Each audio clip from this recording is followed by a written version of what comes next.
啲白蛋白漏晒啲尿度啦，腎臟你快啲做嘢咯！白蛋白尿其實係一個早期腎臟受損嘅一個信號。吓，但係白蛋白點解會漏出嚟呢？二型糖尿嘅病人如果有白蛋白尿，表示佢腎臟開始有問題出現啦。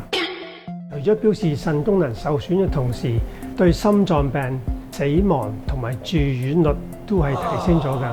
哦，咁即係淨係睇下有冇白蛋白尿就得啦。除咗驗白蛋白尿睇有冇腎功能受損，同時需要驗埋個 eGFR， 做一個全面嘅評估，睇下腎功能嘅受損情況。如果有白蛋白尿而 eGFR 又低過60嘅話咧，佢有心血管病嘅風險咧係提升1.5倍，而死亡率咧係提升3.3倍㗎。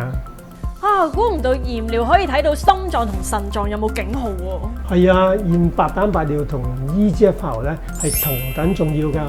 哦，原來白蛋白漏出嚟係心腎都喺度嗌緊救命啊！係啊，白蛋白尿係心腎嘅危險信號。記住每年都要 check eGFR 同白蛋白啦。咁你每年有冇檢查白蛋白尿啊？留言話我知啊！